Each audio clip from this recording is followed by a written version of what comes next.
tema deste vídeo gera calafrios em qualquer pessoa que decida mudar de país ou simplesmente visitá-lo a título de curiosidade, turismo, para visitar familiares, entre outras coisas. Nós vamos falar hoje sobre como evitar ser barrado na imigração em Portugal. Eu me chamo Mayara Becker-Zucco, sou advogada no Brasil e em Portugal e vim falar um pouquinho para você sobre essa situação e como evitar passar por contratempos na imigração. O primeiro de tudo é estar com um passaporte, um documento, de identificação válido. Lembre-se que para Portugal você precisa ter o período de estadia mais 3 meses de validade. Por exemplo, se você tem a intenção de permanecer a turismo, vir a passeio, permanecer um período com a sua família, ou até mesmo tratar de negócios por até 90 dias, o seu passaporte precisa estar válido os 90 dias mais 3 meses, ou seja, 6 meses de validade a partir da data que você entraria aqui em Portugal. Agora, se você vem, por exemplo, com um período de estadia temporária, até 1 ano de duração. Então, às vezes você vem fazer um curso de inglês de 6 meses, ou até mesmo fazer um trabalho temporário de 8 meses. Então, nessas situações que você precisa permanecer menos do que 1 ano, você vai considerar o período que você está solicitando. Então, digamos que você está solicitando permanecer 8 meses. Então, você tem que ter o seu visto válido por 8 meses mais 3, ou seja, 11 meses de duração. Agora, nos casos de quem vem residir em Portugal, vai aplicar para um visto de residência, é necessário que o seu passaporte esteja válido por pelo menos 1 ano e mais 3 meses. Então, não é necessário que ele tenha uma validade indeterminada, justamente porque ninguém vai permanecer em Portugal para residir somente 1 ano, não é mesmo? Mas o seu passaporte precisa estar válido 1 ano mais 3 meses. Agora que nós falamos sobre a validade do passaporte, é importante a gente complementar sobre a situação dos vistos, porque eu mencionei sobre turismo, visto temporário, visto de residência. E sim, pessoal, se você pretende permanecer mais do que 90 dias em Portugal, é sim obrigatório ter um visto para vir para Portugal, exceto se você tem uma nacionalidade de algum dos países da União Europeia, então você é dispensado de vistos. Agora, se você não tem nacionalidade de um país da União Europeia ou não é familiar de um cidadão de país da União Europeia,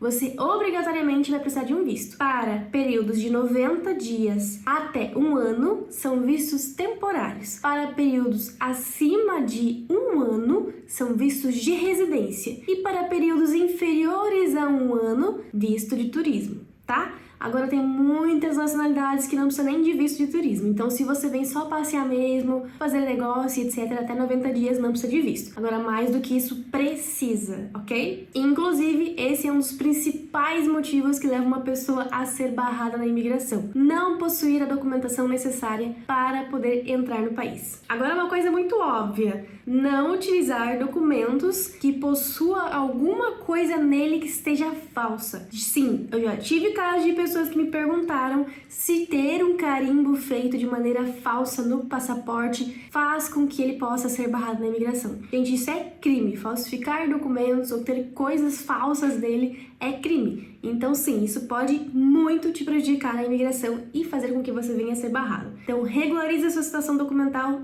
antes de fazer a imigração para Portugal. Outra coisa muito importante: validade. Muitas pessoas pedem os vistos de residência para mudar para Portugal, ou de turismo, ou de temporário, e acabam não prestando atenção nas validades do documento, porque eles saem com uma validade específica, uma data específica de entrada e de saída. Então, se você vier a mudar para Portugal antes da data do início da validade ou depois, você vai estar vindo com o visto vencido, e isso pode fazer com que você seja barrado na imigração. Da mesma forma, se você já é um residente em Portugal e foi passear para outro país e está com título de residência, se no seu retorno você estiver com o seu título de residência vencido, é um motivo para você ser barrado na imigração. Então, garanta que nessas suas indas e vindas os seus documentos estejam dentro da validade, ou que pelo menos estejam cobertos por algum decreto de Portugal que prorroga as validades desses documentos. A quarta dica é a questão de comprovar as condições mínimas de estadia. Como assim, Mayara? Não entendi. Quando se pede um visto, você já vai provar tudo isso na solicitação do visto. Agora, quando você vem a passeio ou a qualquer razão que seja menos do que 90 dias de estadia, isso vai ser comprovado na imigração. E o que você precisa comprovar? Alojamento pelo período que você vai permanecer aqui. Então, você vai comprovar que você tem uma reserva de hotel, um Airbnb, uma carta convite, alguma coisa que comprova onde você vai permanecer, né? Pra você não ficar na rua. Depois, você vai precisar comprovar a questão financeira, como que você vai se manter aqui em Portugal durante este período. Para essa situação, é 75 euros por entrada, mais 40 euros por cada dia de estadia. Se você tiver uma carta convite, não é necessário comprovar isso, porque a pessoa que vai te receber aqui é quem fica responsável por manter a sua subsistência, tá? Então é necessário que você comprove o alojamento e a subsistência. Mas para além disso, você também precisa comprovar o seu acesso à saúde. Então, ou você tem o seguro de viagem, que te vai garantir tanto acesso à saúde quanto um regresso ao seu país em caso de morte ou algo do gênero, ou então ter o PB4 no caso de brasileiros. O PB4 não é a mesma coisa que seguro viagem, não confundam. Aqui em Portugal é aceito o PB4 em substituição ao seguro viagem, porque ele garante acesso à saúde. Agora, se você for em outros países, já não é garantido, tá? A quinta dica: respeitar o tempo para você voltar para o seu país. Se você vem a permanecer no máximo 90 dias, chegou o final da sua estadia, você deve ou pedir a prorrogação desse período comprovando os motivos que levaram a você a permanecer mais período, ou então voltar ao seu país, porque se você permanecer no país sem ter a prorrogação, você vai estar ilegal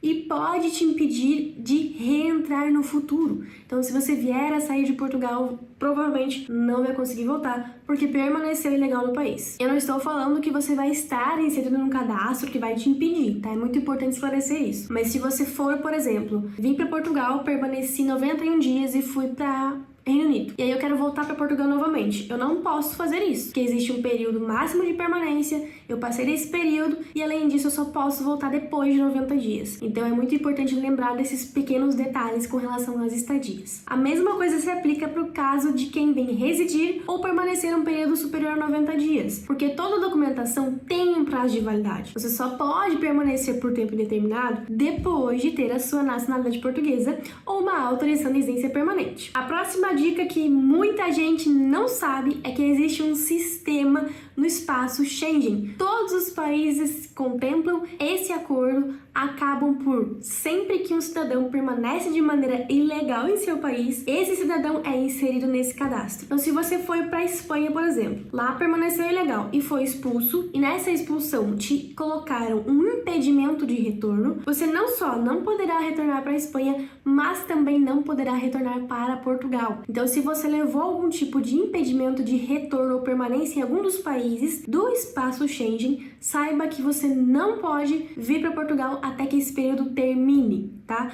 E se for um período indeterminado, ou seja, permanente, que você nunca mais pode voltar, aí realmente para Portugal você não pode vir, a não ser que isso seja revogado. Claro que existem várias medidas judiciais que você pode estar recorrendo, mas em princípio é isso. É muito importante que você saiba que existe sim um cadastro de informações onde tudo fica registrado. Por fim, o mais importante: tenha tranquilidade e respeito. A pessoa que está te recebendo, ela faz isso diariamente com muitos viajantes. Então, esse tipo de trabalho muitas vezes é muito estressante, porque tem muita gente que está lá mentindo para ela, muita gente que não está trazendo documentação corretamente. E aí, por ela ter essa tarefa de impedir a entrada, acaba passando por situações muito estressantes. Então, pode ser que essa pessoa não te receba com aquele calor que você tanto espera ser recebido. E entenda que não é realmente um caso de xenofobia. É só simplesmente porque essa pessoa está cansada, ela está num trabalho que realmente é estressante. Então, chegou lá para fazer atendimento, seja respeitoso, entregue a documentação, responda tudo com a verdade, não omita nenhuma informação. Então, tudo que o agente te perguntar, responda com sinceridade e de maneira completa. Feito tudo que eu indiquei nesse vídeo, é para que você consiga ter a sua entrada com tranquilidade. E se você estiver fazendo tudo da maneira correta e mesmo assim for impedido de entrar no país,